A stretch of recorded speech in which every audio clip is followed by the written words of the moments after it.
So guys, we did it. We reached 6 digits of subscriber numbers.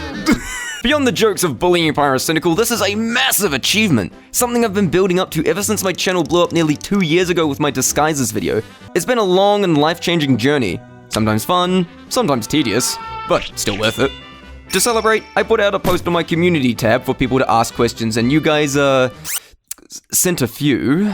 But I picked out some of the best ones, and I'm going to answer them here. What's been your favorite part about the YouTube journey so far? Being able to make cool things that I'm proud of and having masses of people see them. That's always my favorite part, and I always get excited to release a big video. That, and being able to actually talk to and work with other creators I like, since they now consider me one of their own, which is just crazy. How did you get into TF2, or what got you interested in the game? It was from a classmate back in school when I was 11. Saw the Meet the Team videos, got Steam, downloaded the game, played it here and there, but really got into it in 2015, stopped a few years after 2019, then got back into it in 2022. And here we are now. In the spy psychology about cloaking, you mentioned the idea of a series showing off cloaking spot routes for every map. Do you plan to do something about that once spy psychology is over? It'd be pretty helpful. Unfortunately, I scrapped that plan. It'd really just be padding, and different videos wouldn't be very distinct from each other, unlike how each spy psychology has its own theme. Sorry. How did you come up with the name Jontohil2? It originated from an inside joke among school friends of a guy called John who lived on a hill. I tried creating a Minecraft account back in the day in reference to it called John on Hill, but I gave it an email that didn't exist and I had to make another account, to which I changed it a bit and added a 2 on the end since it was the second account, and from there it stuck. I have to say, I found myself particularly drawn in by your editing style and the flow of your scripts. Do you do your own editing? Yep, I do all my own editing. I'm really particular about the way I do things, and especially the audio and music. How did you get so good at editing in SFM animations? By just doing it a lot. Really, the best teacher of all is just practicing. If you go from the video that got me popular and compare it to my recent works, even then you can see me get better over time. Has your video making process changed over the years, or does it follow a simpler topic, script, gameplay, edit, plus SFM renders? Almost correct there. It goes topic, brainstorm, script, record, plan, then jumping back and forth between edit, SFM, and gameplay. Most of the gameplay in scripted videos are shadowplay clips from actual games. The ones that are staged are intentionally obvious. What's the amount of hours/days you usually take per video? No idea. I always go by the motto that videos will come out when they're ready. I never promise dates for videos unless they're right about to come out because my autistic ADHD workflow can be really weird, so I genuinely never know when it will be done until the day it happens. The Spy vs. Everyone video took more than 3 months of on and off work. The Diamondback video took only 4 days, including writing the script. How long does it take to actually come up with a video idea for TF2 content? I have a document where I jot down my different video ideas, mainly so I can add one that I might come up with randomly so I don't forget it. I know some of you will want to see that document, but most of those ideas will never see the light of day, and all it's going to do is hype you for a bunch of videos that won't ever exist. This is the problem with me talking about the map series and spy psychology, or saving things like the Diamondback and Homewrecker and Red Tape for their own videos. It makes people overly hyped for something that you might not actually make, so I've stopped teasing videos like that until I'm actually making them. Out of every class, why Spy? Spy is super fun and engaging. There's no class like him in any other FPS game in general outside of social deduction games. There's so many ways to mess with players, and you're constantly switching from being the scary thing to being scared. It makes me constantly change up my strategy and way of thinking, and I'm a sucker for that in games. What makes Spy particularly so fun to play with, especially since he's the class that dies the most? Because part of the fun is remaining undetected or escaping when you know you can be killed easily. If I get away or don't get noticed, I know it's because I outsmarted them. Can you show the time played on each class to show what other classes than Spy you play? Here it is. My scout points look like that because of some community server years ago, but really I enjoyed playing all the classes, not just Spy. Spy is just what everyone knows me for, but if I were to pick my least favorite, it would be Sniper just due to how stationary his playstyle is. But all the TF2 classes are actually really well designed, it's just that Sniper sticks out because, yeah. What would you most want to change about TF2? Remove random crits. They just take control out of the player's hand for no good reason, and the game would be better off without them. And no, it wouldn't somehow kill the casualness of TF2, that's honestly an insult to how silly the game can be. How did you come up with your current outfit for your class in TF2? Did it come naturally or took time to figure out your fit? It was a bit of messing around. It started with a red gibbous and the Excisor. Then I swapped it to a yellow hat because it went well with the yellow of the other thing. I painted the Excisor purple for a bit, then changed it back later for the sake of simplicity. Less is more, you know. What is your least favorite class to fight as Spy? To be honest, none of them? They're all different in different ways, and like I said, I like having to employ different strategies. That also just goes to show how solid the balance of the classes is. What do you think about Sniper balance? Sniper isn't overpowered, his interaction is just very flawed. He's not punished much for missing and sits so far away that most classes have a hard time interacting with him. Personally, I don't have much trouble with snipers, even when I'm not playing Spy, but I still see why it can be frustrating. It can feel like agency is taken away from you, similar to why people hate the kunai. Would you revert the Jungle Inferno Ambassador nerf if you could? I'd revert the damage fall off, but not the range limit. I get the idea that Spy shouldn't be Sniper, but the nerf was pretty heavy even at medium to close range. If you can make a change to any weapon you consider or the community considers bad to make it better, what would you change and how would you change it? I would buff the Gas Passer. The idea of a crowd control AoE is really cool, especially on Pyro who already specializes in crowd control. But outside of the combo with the Neon and MVM, it's kind of whatever. Not sure how I'd change it, but I think it's just cool. As a Spy, what do you think of the Vaccinator on Medic? Is it too overpowered or do you think it's alright? Spy isn't affected much by the Vax, so it rarely bothers me, but in a similar way to why people hate Sniper and the Kunai, I do completely get the complaints about fighting it, since a medic that quickly switches resistances and even uber stacks them, it just feels like you can't do much against it. What's your opinion on face stabs? Face stabs aren't as common as people think. They do happen, but a lot of the time, people will WM1 into a Spy that they can see is going to attempt a trick stab, get trick stabbed, then call it a face stab or interp. How do you feel about Spy and Man vs. Machine? Spy is a class built around messing with and manipulating other players, so when you bring that into a PvE game mode, that just kind of falls apart. What makes Spy work against players doesn't really work in MVM, unlike the other classes. He isn't useless, but like I said in my last video, training bots are stupid and predictable, and the MVM robots are just modified training bots. If you want more elaboration on Spy and MVM, check out Wheezy's video. Opinion on Dust Bowl. I can't stand playing on it and I just disconnect, same with 2-4. There's nothing wrong with enjoying those maps, but I refuse to play on them. John, do you like circle strafing? While I'm not as super into it as other Spies, it's still good to at least know the basics of the level 1, given how it differs from things like the Matador and the situations it's best to use. It's honestly not as well known as it should be, just because the tutorials are so overwhelmingly long. Do you play competitive? I used to back in the day. It was fun, but due to other life commitments and time zone sucking, I don't play it anymore. But more power to those that still do and enjoy it. It's a perfectly fine way of enjoying the game. What do you really hate about playing Spy? Well, I don't mind Spy being hard to play and easy to kill. Some stuff is really dumb. Random crits almost never favor you, postbone wall hacks are stupid, and disguise glitches just suck. I think base Spy for the most part is fine. My problems with the class only boil down to indirect things or glitches. What is your favorite loadout and why? All stock, simply due to the sheer versatility in all situations and how it gives the best of all parts of Spy. It also makes it so whenever I change my loadout, it's a variation of stock and I don't become reliant on the stats of an unlock. You've almost every time said that stacking Spy is a bad idea, but how do you exactly do well while stacking Spy? How do you remove a nail with a wooden spoon? By just grabbing a hammer. You shouldn't be using a wooden spoon to remove a nail in the first place. What is your best overall tip for performing or avoiding each type of trick stab? Stay out of melee range. Seriously, don't run at the Spy and think, oh, I'll just look at him, because latency may cause the server to disagree with your client or not react fast enough. Just stay out of melee range and stick to that golden rule if you want to avoid trick stabs. What is the most ridiculous thing you ever saw or did while playing TF2 that actually worked? While stacking Spy is a bad idea, heavy stacking is scarily powerful. It has counters, but it can demolish an unprepared team. What made you want to start teaching new players how to play Spy instead of just leaving the community behind and making yourself a pro Spy player? What? Okay, this is a weird one. I play Spy because I like playing Spy, not because I want to become some pro. The reason I made the series was not to make everyone super pros at Spy, but to enable people to have fun with the class. Why do you feel confident in ending Spy psychology now of all times? Because I've covered all I wanted to cover in the series, I've had the order of the video topics planned out ever since the Disguises episode, and now it's reached the end of that list. The series focuses on cohesion, and if I tried dragging it out any further, it would quickly fall apart.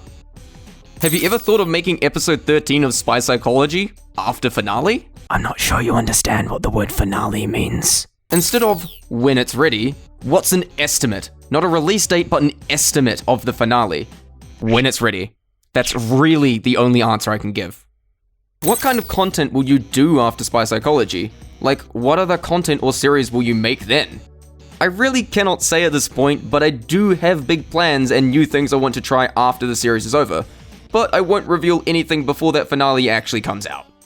Was it on purpose for it to be called Spy Psychology? Because psychology can be rearranged to spycology? On the right track, but it's called that for two reasons. One, those two words play off each other really well and thus makes the name very memorable. It's quick and easy to say. Two, because it communicates the point of the series really well. It's about the psychology of playing spy. Tons of people tell me I missed the opportunity to call it spycology. Yeah, I missed it on purpose, because it's a terrible idea. It may seem cool on paper, but it's really stupid because it makes it unclear on what it's supposed to mean without prior context, thus obliterating reason 2.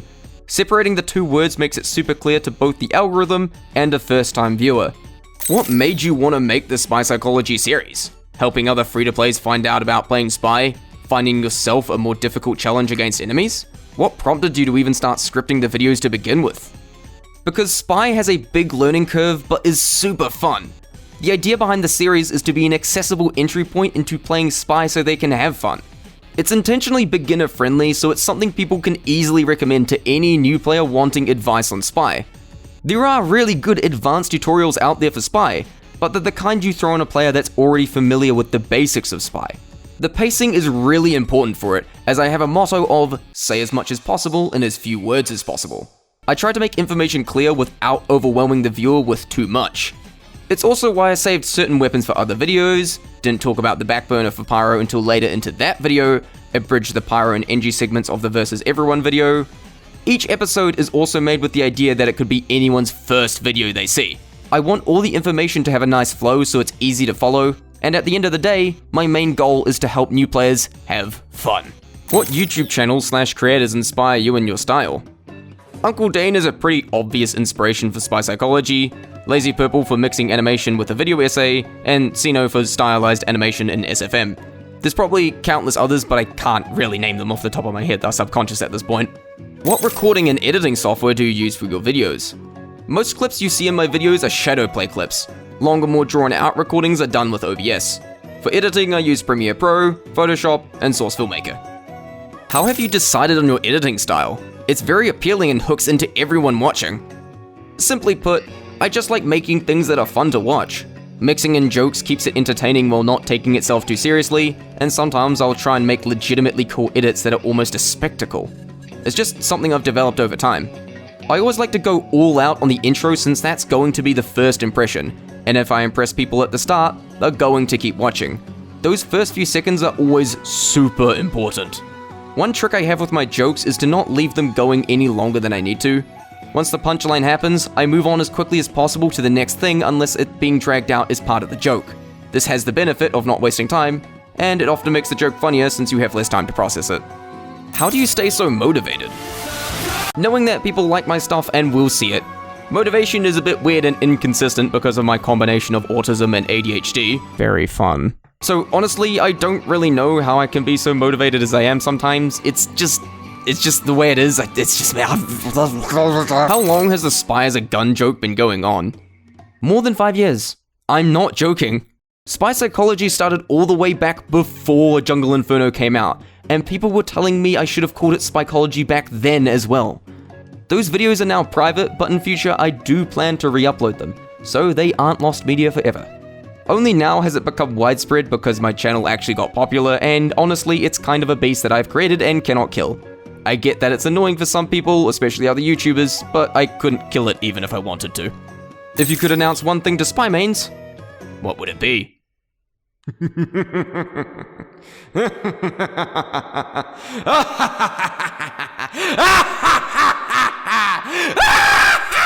What do you do outside of YouTube? Won't go into too much detail, but I do rural work, get involved in theatre acting, and have this very cute puppy.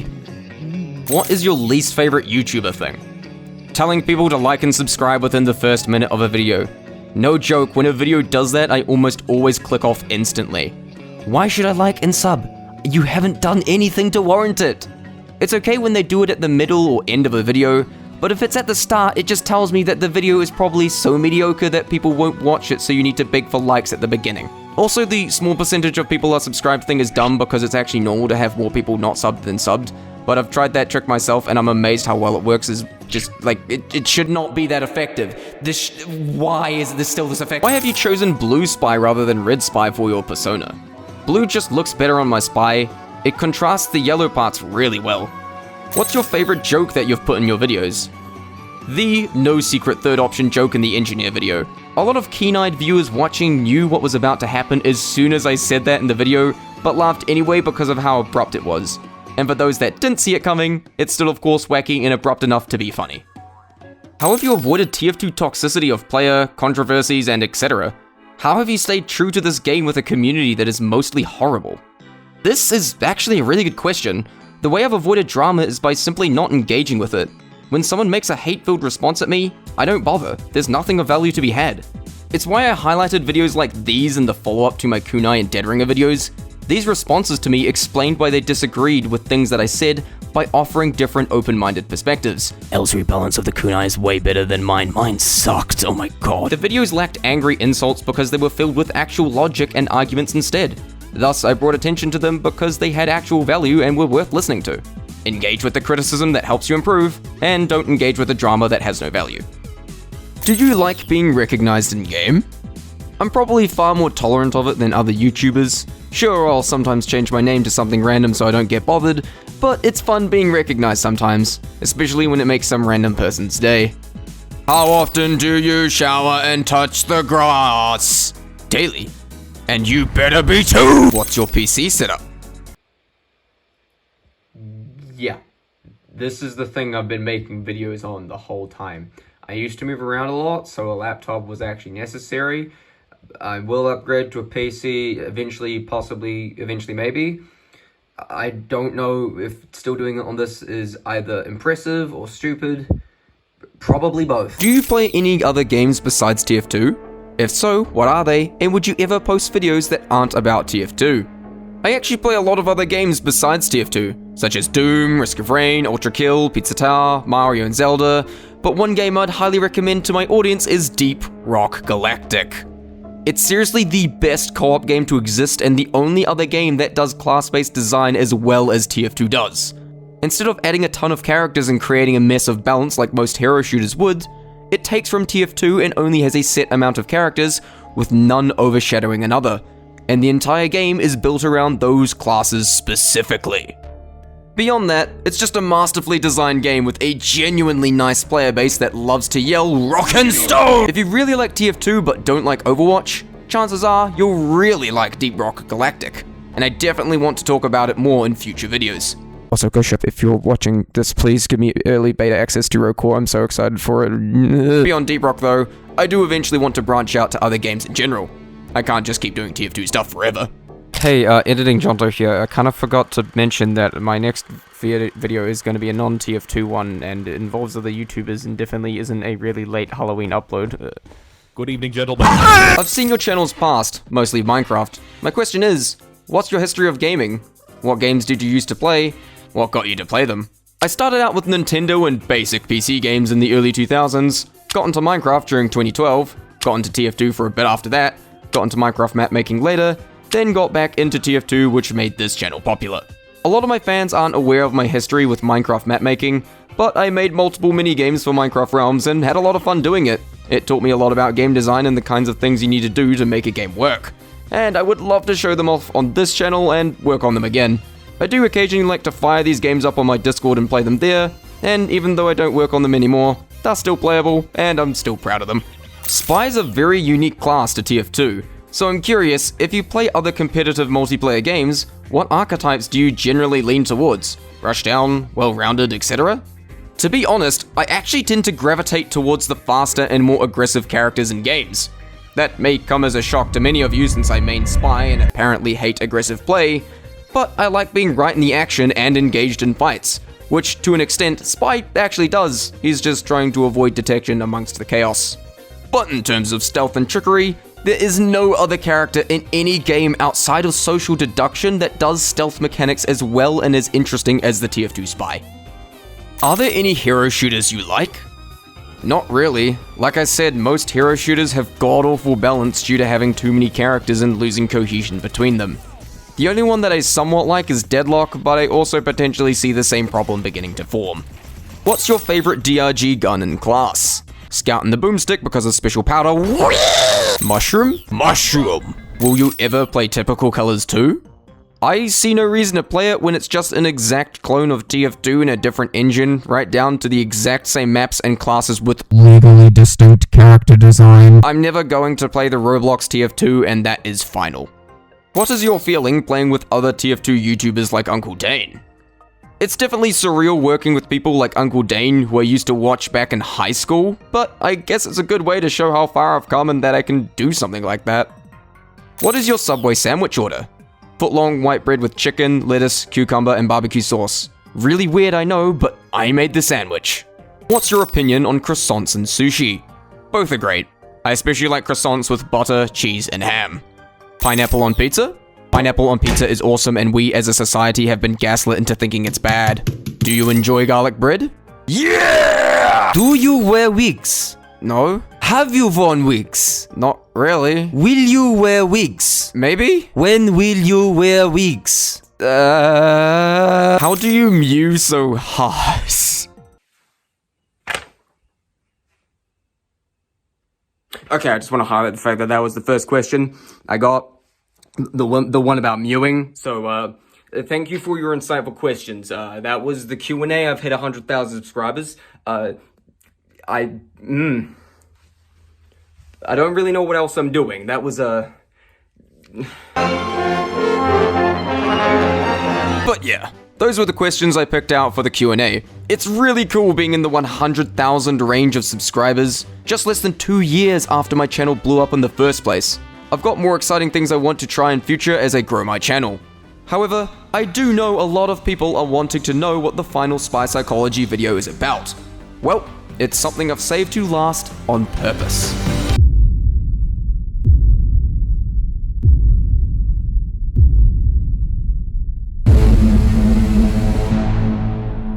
It's Trickstabs.